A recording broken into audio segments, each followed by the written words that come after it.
Look at the deer. Oh my gosh, this is crazy. This is in the campground that doesn't have any hookups. And then it's crazy to see this and then hear all that traffic behind me. Like, something's wrong with this. I should be like way out in the country. Isn't that cool? Look how many of them. Wow. 1, 2, 3, 4, 5, 6. Pretty cool.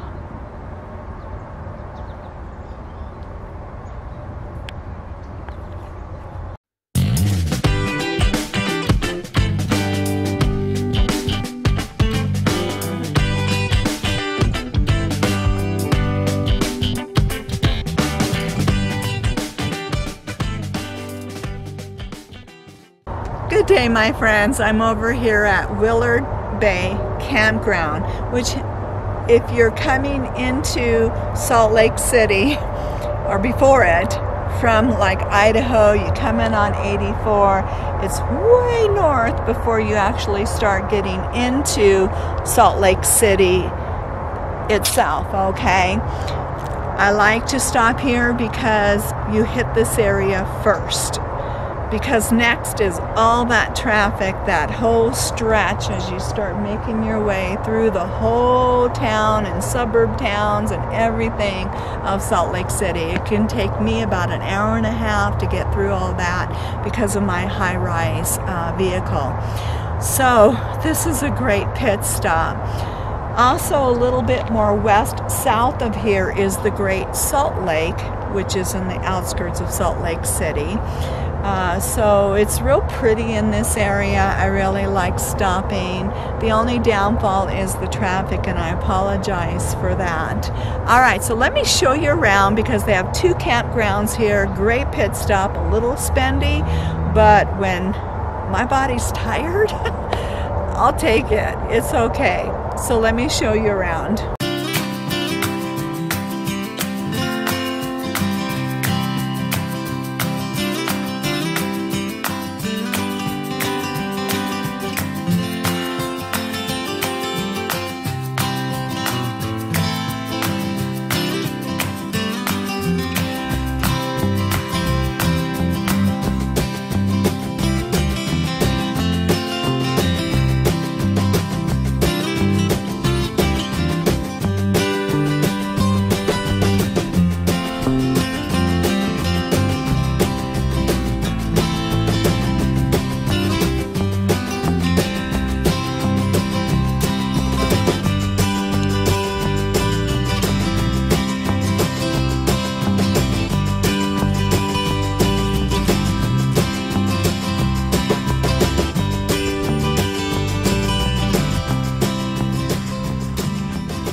Okay, this is the campground that does not have any electricity or hookups, nothing like that. And I'm actually in the one that does have hookups.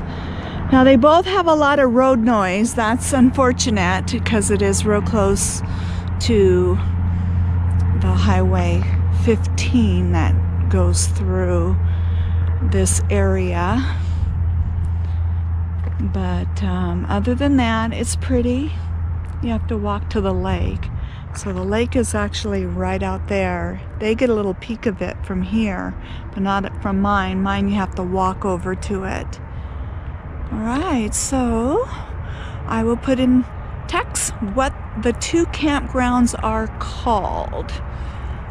And I'll put what this one is, and then I'll show you the one I'm at, and then put the name of that one when I show it to you. I never walked in this one before, so it's kind of cool to be able to check this one out. It's kind of pretty. This one has a lot more foliage and trees and everything around it. It really is more pretty. I don't know why they couldn't have made the other one as pretty as this one. Yeah, pretty nice. Other than that road noise, but it's a good pit stop place as you're traveling through. That's what I use it for. All right, and this is $30 a night at this one. And then the bathrooms.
So this is the campground that I'm at, where it has hookups. It has a better view of the mountain up over there.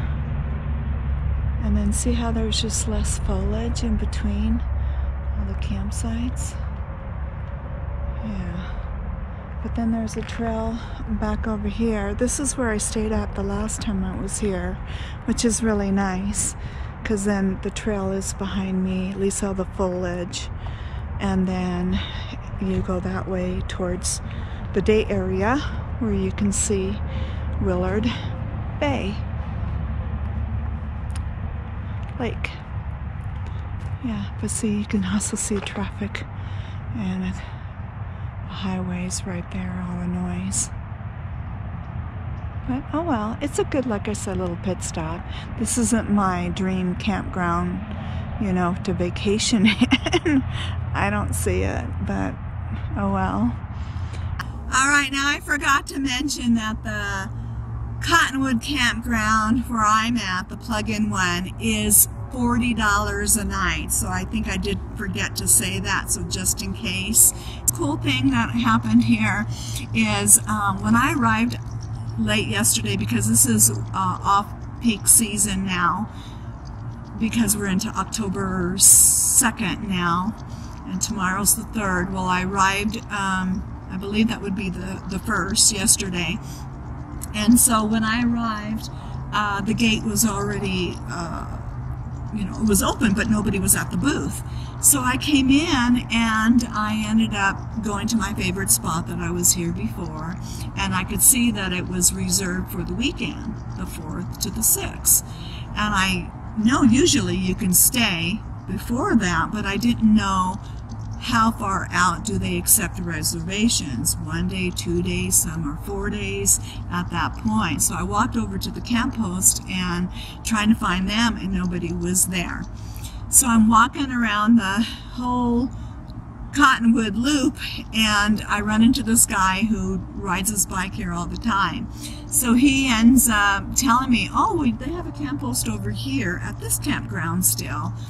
And so he starts to take me around and show me where the shortcut is to go across the bridge and come over here.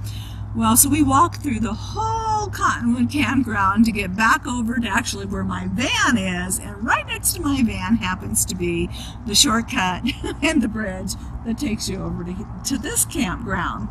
So I go over to talk to that camp host, and she ends up telling me that, oh yeah, you can stay, no problem, and it's fine about the reservation and all that. And I said, okay, cool. So I go back over here, and then I grab my checkbook and everything, and I start to walk almost up to where the host is, you know, further up that way, like about halfway to the booth, and I remembered, oh darn, I forgot to look at my campsite number. So I go truck him back, and I go and I, you know, get the number, actually take a picture of it so I won't forget, and I start to make my way back, and I go all the way to the booth, and I'm looking at everywhere on the ticket stub, you know, on the paperwork, the envelope, everything, the signage, everywhere. Nothing ends up saying they take checks or make checkout to blah, blah, blah, blah, blah, because that's what I've seen everywhere. Everywhere I've ever gone, like in Oregon or anywhere, it'll tell you, you know, who to make the checkout to. So then I'm thinking, well, do they even take checks? And it's after hours, you know, I don't have the cash to put in for 2 nights in there. So I go back over to the camp. I talked to the host over here who gave me all that information. Well, she was gone now. And I'm like, what is this, you know? And I'm tired by that time. I mean, my right foot was killing me from my neuropathy, and I'm exhausted with my back. I was just done. There's no way I was going to walk or do anything more. Plus, I wanted to write a check. I had nobody to ask.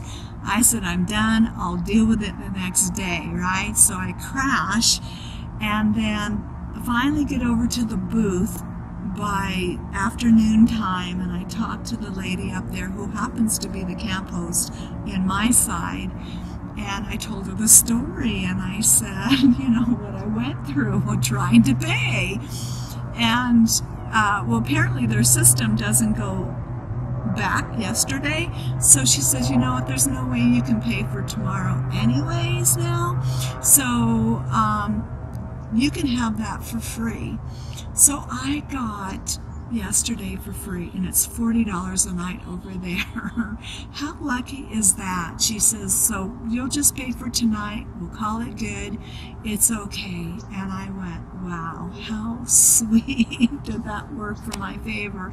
And especially how much walking and everything I did, and I tried so hard, you know, I was trying to pay.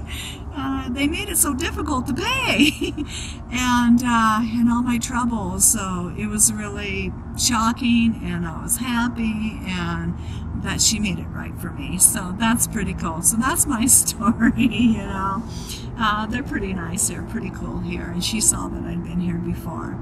All right, so, well, that's my story up to this point, and my little journey adventure. All right, so in the next video, we're going to go check out that Harvest Host, do that pit stop over there, and probably, I'm not sure if I'll join that video on with the next one going up and over the mountain, but it's possible. We'll just see how much footage I get, and it's just fun exploring new places as I make my way back to Kent. All right, everyone, I really thank you for sharing my journey. It's really nice and just sweet to have you guys with me, and I always look forward to your comments, and I really do appreciate everybody being out there. All right, so I will see you in the next video.